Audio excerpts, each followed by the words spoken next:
ॐ यं ब्रह्मा वरुणेन्द्ररुद्रमरुतः स्तुवन्ति दिव्यैः स्तवैर्वेदैः साङ्गपदक्रमोपनिषदैरे गायन्ति यं सामगः ध्यानावस्थिततद्गतेन मनसा पश्यन्ति यं योगिनो यस्यां तं न विदुः सुरासुरगणा देवाय तस्मै नमः।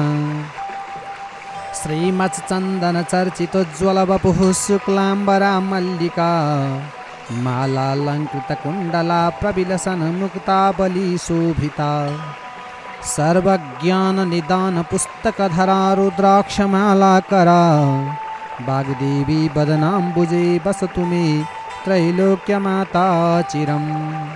मूकं करोति वाचालं पङ्गुं लङ्घयति गिरिं यत्कृपातमहं वन्दे परमानन्दमाधवम्।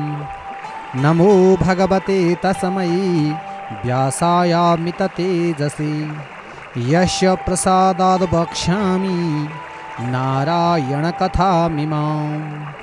नारायणं नमस्कृत्य नरं चैव नरोत्तमं देवीं सरस्वतीं व्यासं ततो जयमुदीरयेत्। ओम श्री स्वस्थानी देव्यै नमः। श्री स्वस्तानी व्रतकथा सप्तम अध्याय। कुमारजी आज्ञा गर्नुहुन्छ या अगस्त्य मुनि सती देवीले यज्ञकुण्डमा हामफाली प्रार्थ्यागेको देखेर देवताहरू यक्ष किन्नर दैत्य दानव गन्धर्व नाग अप्सरा आदि त्यहाँ रहेका सबैले यो के अनर्थ भयो भन्ने आश्चर्य र डर मानिरहे। त्यसबेला अकस्मात धुलो उडी 10 दिशा ढाकिदिँदा अन्धकार भयो। वायु पनि विपरीत भएर बहन लाग्यो। जलल नभएको मेघ पनि डरलाग्दो गरेर गर्जन लाग्यो। सबै देवताका आँखामा धुलो भरिएर नदेख्ने हुँदा भूमिमा घोप्टो परे। कसैलाई हावाले उडाइ लग्यो, कति रुन कराउन लागे, कति आफ्नो बचाउ गर्न लागे, कति भागे, कति स्वास्नी छोराछोरीको स्याहार गर्नतिर लागे। यसरी महाउत्पात भयो।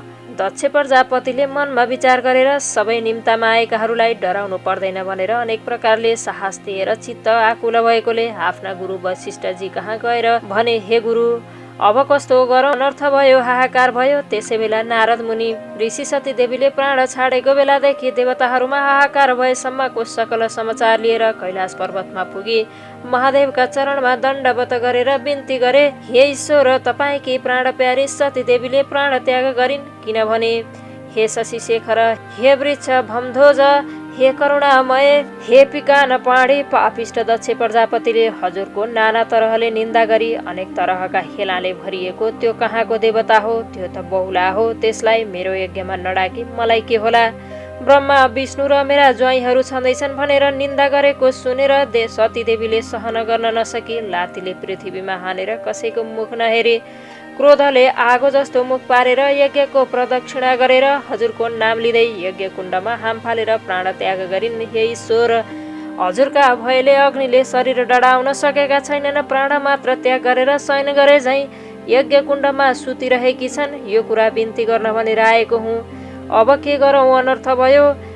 यस्तो नारदको कुरा सुनेर महादेवजी भन्नुहुन्छ, हे नारद, के यो कुरा साँचो हो कि होइन? त्यस्तो सुनेर नारद भन्दछन्, हे शिव, जगतका मालिकको अगाडि मिथ्या झुटो कुरा कसरी बोल्न सकुला? ध्यान दृष्टिले हेर्नु भए अवश्य विश्वास पर्ला। यस्तो नारदको कुरा सुनेपछि क्रोध गरेर तिनै आँखाबाट आगोको ज्वाला जस्तो ज्वाला निकालेर दारा किर्दै रिसले 2 हात मुठी पारी नारदको अगाडि भन्नुभयो, हे नारद, 33 कोटी देवताले रक्षा गरिराखेको त्यस पापिष्ट दुष्टको निर्मूल पारेर छाड्नेछु। अब तिमी आफ्नो आश्रममा जाऊ। तब नारद ऋषि महादेवलाई दण्डवत गरेर आफ्नो लेखतर्फ लागे।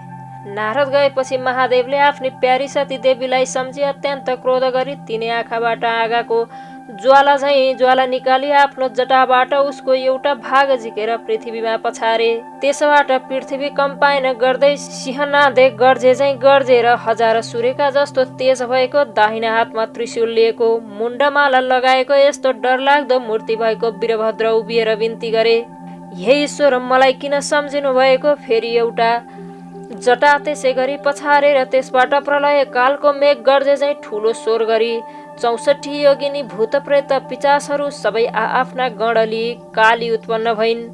ती कस्ती थिइन् भने लामा धारा निस्केकी, आकाश जस्तो पेट भएकी, आँखाबाट आगो निकाल्ने, केश फिजाएकी, बाघको छाला कम्मरमा बाँधेकी, कहिले रातो लामो जिब्रो बाहिर निकाल्ने, कहिले हाँस्ने डरलाग्दी महाकालीले महादेवसित हात जोडेर भनिन्, हे ईश्वर, किन के कामले सम्झना गर्नुभएको? यस्ता कुरा सुनेर महादेव भन्नुहुन्छ, हे वीरभद्र, हे महाकाली, पापिष्ट दक्ष प्रजापतिको यज्ञ विध्वंस गरेर 33 कोटी देवताले रक्षा गरिएको दक्षको पनि संहार गरिआओ। यसो कामको लागि तिमीहरूको आराधना गरेको हुँ। अब नन्दी भृङ्गी 64 योगिनी विषमज्वरो समेत भएर यक्षको चाँडै नै नाश गर्न जाओ।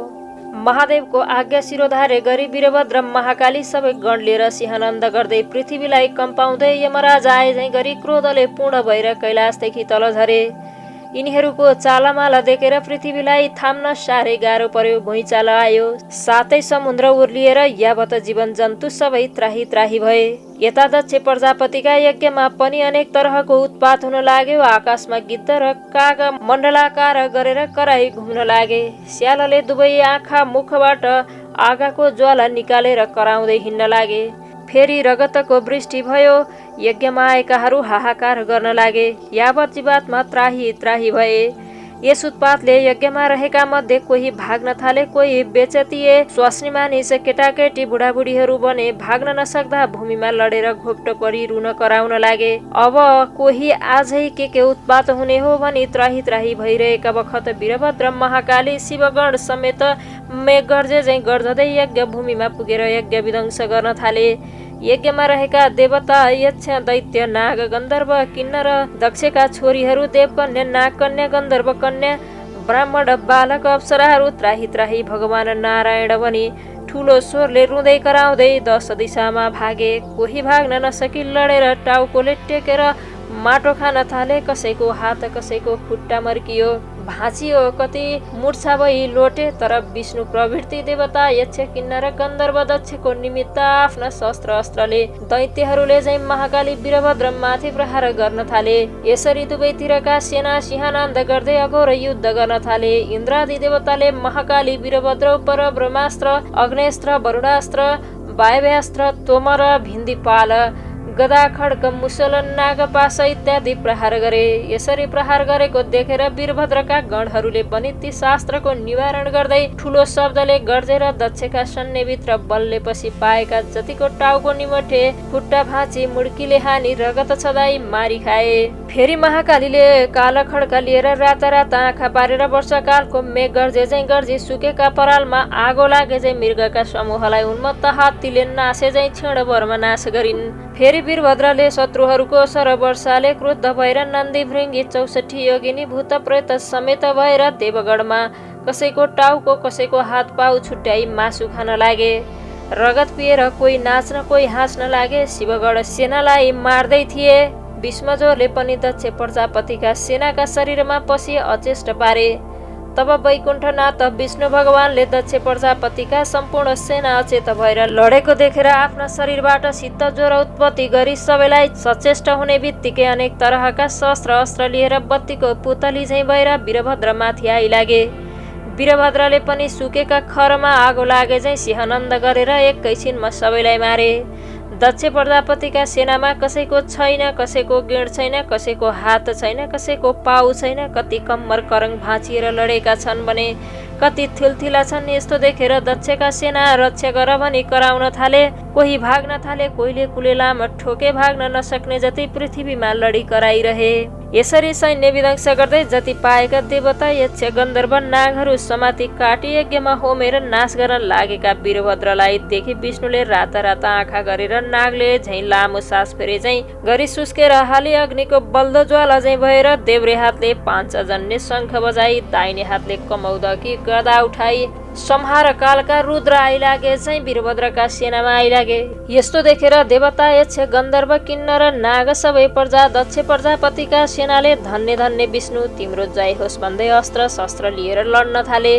यस्तो देखेर महाकाली क्रोधले अग्निको ज्वाला जस्तै ज्वालामुखबाट निकालेर 64 योगिनी भूत प्रेत प्रथम गण भएर खड्गले काट्ने, मुड्कीले हानेर मार्ने र निमुठेर यज्ञमा होम्ने गरेर दक्ष प्रजापतिको सेनालाई जसरी ठुलो वायुले बादललाई हल्लाई टुक्रा टुक्रा गरेर नाच्दछ त्यसै गरी नाश गरे। तब विष्णुले निर्धकसित त्यसो गर्दा वीरभद्रका छातीमा हाने। त्यसका चोटले वीरभद्र तत्काल भूमिमा लडे मूर्छा परे। फेरि विष्णुले भूत प्रेत पिचास नन्दी भृङ्गीहरूलाई शङ्खको शब्द गर्दै सदा गदा प्रहार गरे। त्यसले गर्दा शिवगण पनि निकै मूर्छा परे, कोही भाग्न लागे। यस्तो अवस्था देखेर दक्ष प्रजापतिको सेना देव दानव यक्ष किन्नर वन नागहरूले धन्य धन्य विष्णु भनी स्तुति गरेर पुष्पवृष्टि पनि गरे।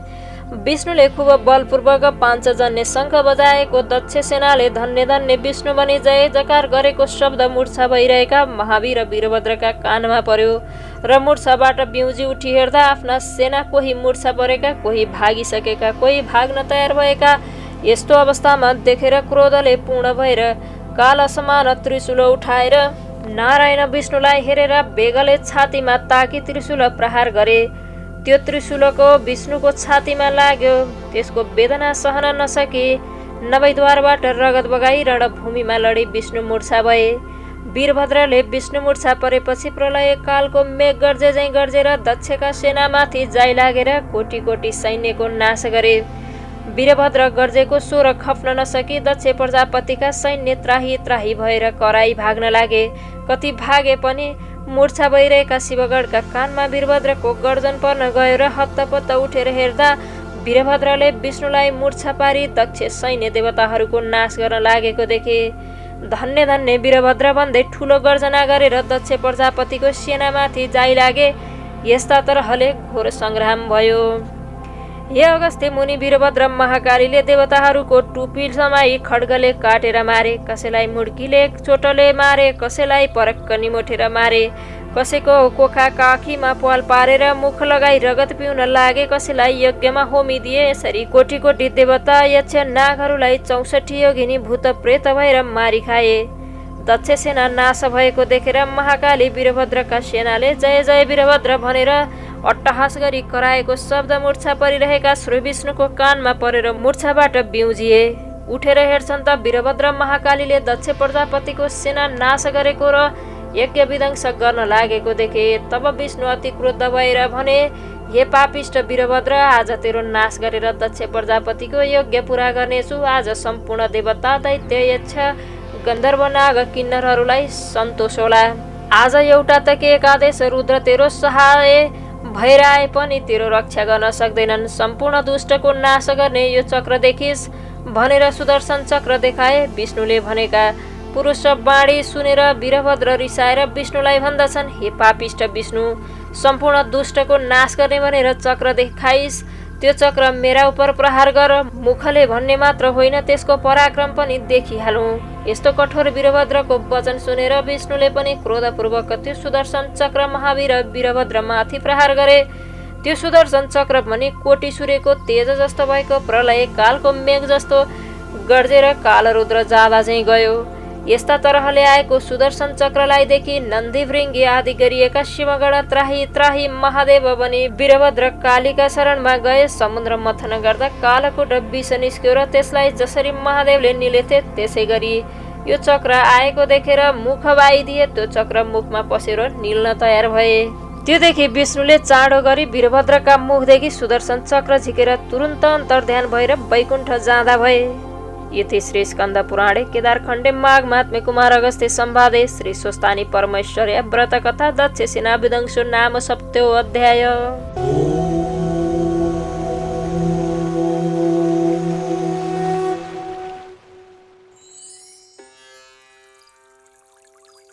उपनयतु मङ्गलं वः सकल जगन मङ्गलालयः श्रीमान् दिनकर किरण निबोधित नवनलिन दल निभीक्षणः कृष्णः काले वर्षतु पर्जन्यः पृथिवी सस्यशालिनी देशोऽयं क्षोभरहितो ब्राह्मणाः सन्तु निर्भयः अपुत्राः पुत्रिणः सन्तु पुत्रिणः सन्तु पौत्रिणः निर्धनः सधनः सन्तु जीवन्तु शरदां शतं तत्रैव गङ्गा यमुना च तत्र गोदावरी सिन्धु सरस्वती च तीर्थानि सर्वाणि वसन्ति तत्र यत्राच्युतोदारकथा प्रसङ्गः या कुन्देन्दुतुषारहारधवला या शुभ्रवस्त्रावृता या वीणावरदण्डमण्डितकरा या श्वेतपद्मासना